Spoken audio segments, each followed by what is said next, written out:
Captain Vijayakanth அவர்கள் இயற்கையை சேர்ந்துட்டார். அவரோட மறைவு திரையுலகம் ஒரு நல்ல மனிதராக இருந்திருக்கு. பழகிறதுக்கு ரொம்ப யதார்த்தமா இருப்பார்.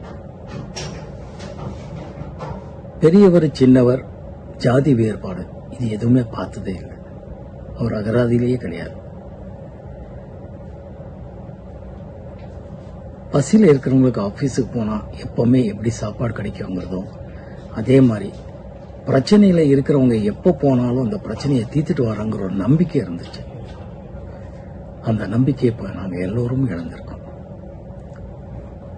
அவரோட நிர்வாக திறமை, அவரோட ஆளுமை, முரட்டு தைரியம் இது எல்லாமே ரொம்ப பெரிய விஷயம்.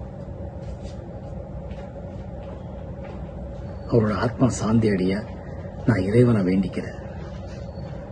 அவர் குடும்பத்தினருக்கும் அவர் கட்சி தொண்டருக்கும் என்னுடைய மனமார்ந்த இரங்கலை தெரிவிச்சுக்கிறேன்.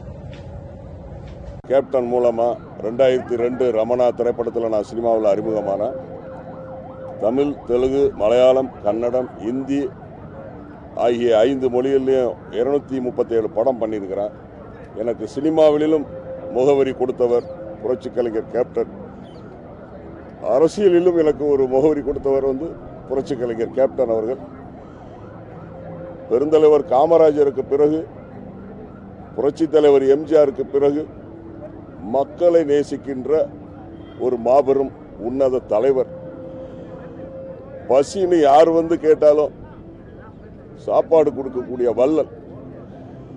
சினிமாவிலும் சரி, அரசியலிலும் சரி, தன்னுடைய தனி வாழ்க்கையிலும் சரி, இல்லாதவருக்கு இயன்றதை செய்தவர் புரட்சி கலைஞர். அதாவது ஒரு தேசபக்தியை வளர்த்ததுல இவருக்கு முக்கிய பங்கு இருக்கு.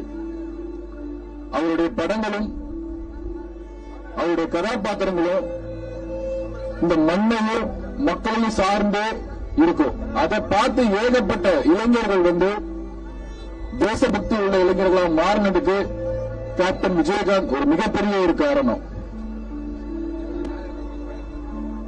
அது மட்டும் இல்லாம ஒவ்வொரு ரசிகர்களுக்கும் எல்லா மக்களுக்கும் நற்பணி செய்யறதுல எனக்கு தெரிஞ்சு என் சம காலகட்டத்தில் நான் அதுக்கு எங்க அப்பா காலத்துல எம்ஜிஆர் சாரை பத்தி கேள்விப்பட்டிருக்கேன், நான் பார்த்ததில்லை.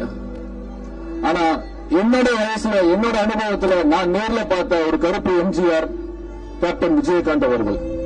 அவ்வளவு நல்லது பண்ணிருக்காரு. சம்பாதிச்ச எல்லா சொத்தையும், சம்பாதிச்ச எல்லா பணத்தையும் மக்களுக்கு திருப்பி கொடுக்கணும்னு நினைச்ச, அதாவது மனதார கொடுக்கணும், எதிர்பார்ப்பு இல்லாம கொடுத்த ஒரு மாமனிதர் கேப்டன் விஜயகாந்த். அப்படி நடிகர் சங்கம், இந்த நடிகர் சங்கம் ஒரு பிரச்சனையில் இருந்தப்போ அவர் முன் அந்த பிரச்சனையை சரி பண்ணி அதுல இருந்த கடனை அடைச்சு அதுக்கு ஒரு மிகப்பெரிய ஒரு சாதனை செஞ்சவர் எங்க கேப்டன் விஜயகாந்த் அவர்கள்.